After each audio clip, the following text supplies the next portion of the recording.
Welcome, Survivor! It's time to release the Kraken! Again, sort of. Previously it was sort of just slightly released. But anyway, as you can see now, we are in... Can I show that? See? No, yes, I can! Alpha 19, which is B180. We are in stable. Alpha 19, 7 days to die. Finally, after almost 2 months of waiting, we have hit stable. And the good news is that if you updated to B180 last week, it is effectively the same version, so you are good to go. And if you haven't been installing it, well, it's really a new game, so you definitely should be trying out Alpha 19. I would have to say it is the best version so far, maybe with the exception of Alpha 16. You know, what do you guys think if you played Alpha 16? A lot of people love that one, but Alpha 19 is really smooth. So with that said, what are we going to cover today? Well, we're going to cover a few things. First, I'm going to go into Steam to show what you should be doing to make sure you have the correct version and a couple of tips around that. Secondly, we're going to go through a little bit of the patch notes, a little bit to see what's new, what's not new, what are the cool things that are in Alpha 19 B180. So let's look into the Steam client and go to your 7 days to die, right click, hit properties, and then you go to betas. Now, depending on what you've been doing, if you've been trying at the experimental, etc., you might be back to none, opt out of all beta programs. There's a bunch of other ones. What this one basically means is that you are in the stable version, and when 19.1 comes out, it will automatically update to 19.1. And if that's what you want to do, then you should just leave it like this. What I personally like to do is I like to go down to and select Alpha 19.0 in this case, because as we all know, there's a lot of cases in the past where the FunPimps update something and it breaks something else. And if you have already updated your version, your saves and everything are going to be a higher version, you might already suffer some corruption or some losses that you can't actually downgrade to.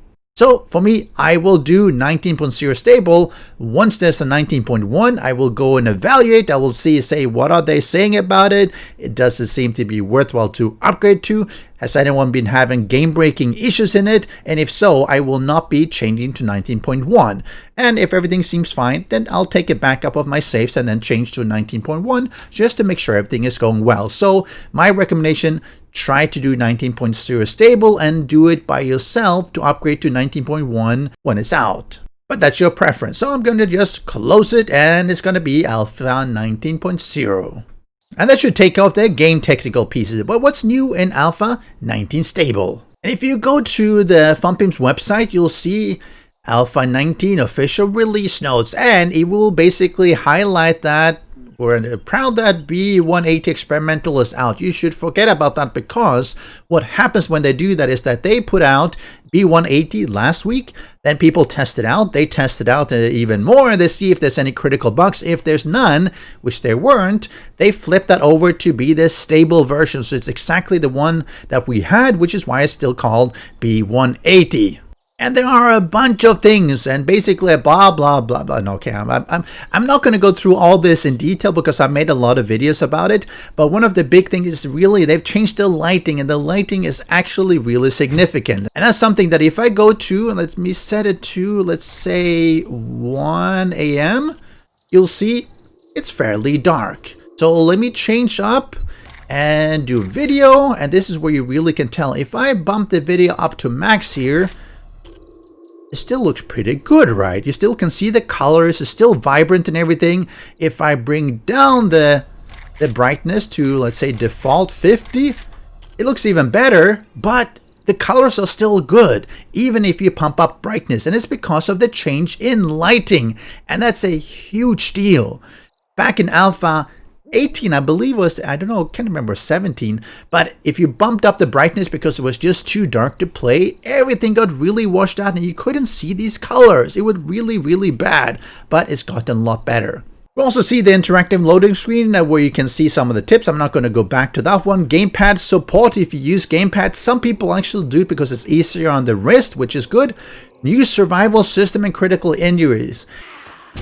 So I'm going to have Arlene here stand and bash me a little bit, and you can see the critical injuries here. I have, let's see, what's that, an abrasion, which basically says I need to have first aid kit or healing, blah, blah, blah, to speed up that one. I have, what's this? Deep laceration. I need a simple bandage or something to stop the bleeding. And this is really, okay, that's enough, lady. Thank you very much.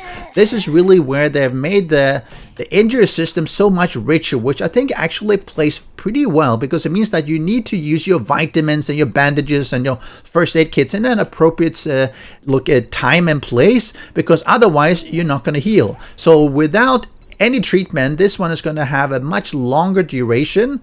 But with treatment, you see that there's a healing speed because I used the first aid kit, which is really good. So I think that really makes sense. And you see a long list of the different injuries, your abrasions, sprain, deep laceration, concussion, etc. So this is really nice. Food and water bars are down here at the bottom. You see food and water. A lot of people play without realizing these are actually the bars. They remove them, then they put them back, because actually they're quite useful. I wish that they would make them thicker, maybe put them here or something, because it's really easy to miss. You also have their effort to put in a lot of HD characters, and they're actually still increasing these ones. I think we have at least a stripper, and I think there are a few more that they're putting into HD characters. They're definitely going to make all of them into HD characters, and you can see they look so much nicer. I mean, look at this compared to what they were before. Let me see if I can spawn in. Who was, so that's a snowboarder. I mean, he looks all right, but nowhere near as enough. For instance, this one, obviously, these ones are all right, but the new ones definitely look a lot better. A lot more attention to detail. Of course, it helps to keep the game fresh.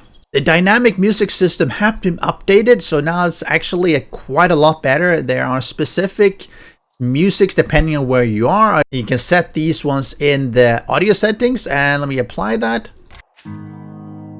And here we have it. I put my bedroll down here in the middle of nowhere. Actually, it's really close, but you can hear. This is the tune for your forest near your home. Nice and chill and cool and relaxing. And there are a lot of different ones, so let me see if I can go to... I go to the trader. You'll hear very faintly. Thank God, a customer. This is the Trader Joel tune. So each trader have their own tune. It's really faint here though. Maybe they need to increase the volume a little bit. But play around with it. If you don't like it, just turn it off. Of course, like any version, they have changed the loot progression and the balance, and what you're going to see is that early on in the game, you're going to see a lot more primitive tools, weapons, and armor. Blunderbuss is one of the very common ones that you're going to see early on, and it's going to take some time and leveling up and increasing your game stage where before you start seeing better weapons and armor and tools such as iron, etc. And then of course later on it'll be even higher and higher. So this is something you should keep in mind when you're looting. You're not going to get the good weapons or the tools until you have progressed a little bit in the game. When this really extends the early game, I think it's extending it a little bit too much. You go to, for instance, the working stiff tools, and they're selling all these stone tools. It's like, what? I mean, working stiff tools, why are they selling stone tools? It makes no sense. But, you know, for other loot and everything, it works fairly well, but it's a little bit of a slow initial progression. So they talk about enemy progression and balance, and what they've done, now the default game difficulty is actually adventurer and not nomad. So it's a little bit easier for the player to get into the game. Something else that you will see is the on-screen sprite system. So they've increased the amount of help that the player gets, like they talk about here. Quest rally markers, bedrolls, vehicles, traders, etc. Thrown spears and airdrops just to make it a little bit easier to detect. And you'll see up here, my motorcycle is over there, but you can also see it on the actual main HUD here. You'll see that this is where my motorcycle is. So once you get a bit closer, far away you don't see it. When you get closer, you'll be able to locate it a lot simpler. This is something that has been an issue in the past versions, where you would be able to lose your vehicles fairly easily in the shrubs and the greeneries of the game, but now with the sprite system, it's a lot easier. And you'll see that over and over again in the game. Some of them is a little bit overdone, such as the digging, but at least for the vehicles, I really like it. So new world and location updates. There's a tons of new POIs for you to explore. Here's one. It's no longer just a boring Shamway food market. Now Let's see, can I get in here? Now you'll see it's definitely updated. It looks so much nicer. And you'll see it's got proper, I don't know, called the fridges and everything. Oh, is that pizza? Oh, no, unfortunately nothing. Frozen food. A lot of these ones, which is asset update, like dead zombies around. You have these shelves and things like that. That just makes it, and here there might be some produce. I guess it all rotted away. But you see the shelves with things on it, which just makes it a lot nicer as opposed to just empty shelves everywhere that you're looting. There's also a bunch newer weapons and items. There's a vulture, which is a pistol, 44 Magnum type, automatic shotgun, sniper rifle, impact driver, ratchet, tactical assault rifle, robotic sledge. The new blunderbuss, well, actually looks very similar to the previous one. Maybe I just didn't notice. They put a new candy, which has different buffs for you to pop when you really need it in those special situations. New perk books, bar brawler, spear hunter, tech junkie. And of course, a lot of perk balancing. A lot of the perks are still existing. They've done some restructuring. Some of them now have 4 ranks or 3 ranks or 2. I don't think 2 ranks, but 3 ranks compared to always 5 in the past. And that's made it a little bit more accessible. You don't have to spend 5 points just to do flare blows or run and gun. You can do 3 and then you have maxed it out. Of course, there are changes and improvements to the AI, so enemy breakthrough system, which is actually really cool. You'll see that when they break through blocks and attack you, either ragdoll, stumble, or lunge at you. You also see every time you hit them, they will flinch. The more you hit them, they actually have a reduced flinching mechanism, but you'll see, you can tell that you're actually hitting him because he's actually flinching back. Even if you haven't killed him, let me get up again, come on. But you'll see, he's flinching a little bit, and it might interrupt what he's doing if you're lucky, but at least you'll get some visual representation that you're actually hitting him. Oh, and of course, that's definitely a visual representation. But you didn't quite have that in the past. You would get it like every 5 hits or something, but here, pretty much every hit you do, they will flinch a little bit to show that you're actually connected. And of course, zombies now swim. Okay, I'm in God mode, so I should be all right. But you see, they're swimming. They no longer walk along the surface. Now they will actually swim to get you. And they should be swimming up here as well once they are under me, as you can see. So no more being safe in the water. Actually, you sort of still can be, but let's not talk about that. It looks a little bit weird when they're swimming, but at least they're swimming and not just walking on the bottom of the sea. So what about performance? Well, performance has been a little bit better, a little bit worse, a little bit better, whatever. One big thing that I think you should be playing around with and probably enable is dynamic resolution. I'm going to show that in the game. So what you do is you go to dynamic resolution, you go to video, and actually there it is, and you'll tell it, should it be auto or off or scale, but let's do auto. It basically now is saying that once it reaches, let's say, let's do 30 or something, it will degrade the graphics in order to maintain the FPS. And let's see, I'm at around 60 FPS, and let me see if I can drop in a bunch of zombies here. Now I'm still at 55. Let me do even more. So now, as you can see, the graphical quality has dropped. You'll see everything is a little bit fuzzy, and that's because the game has detected that my FPS has gone down too much below the threshold that I set, so it will degrade the quality of the visuals while still trying to maintain some acceptable FPS, which is at the limit that you set.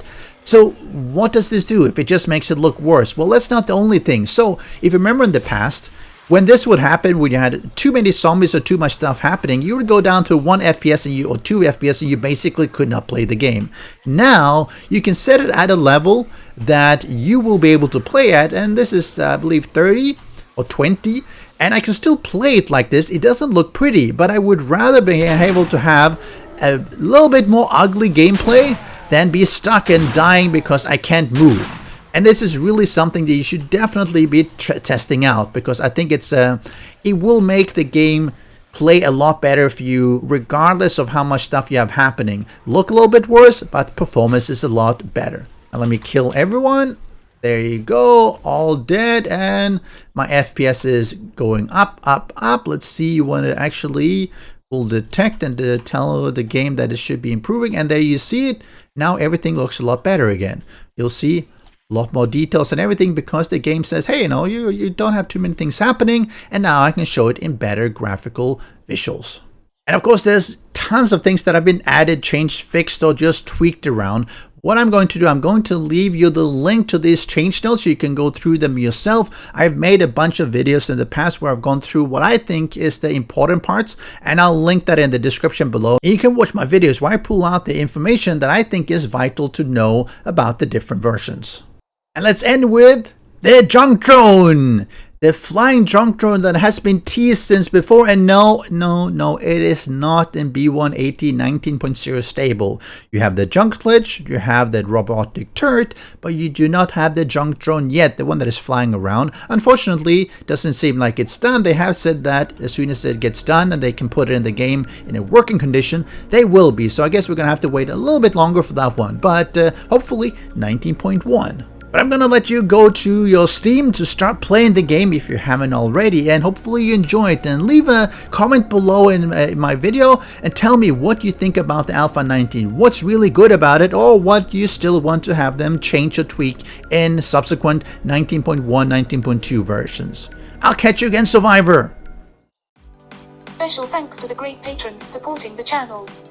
If you would like to join the Vedui community and support these videos, do follow the Patreon link.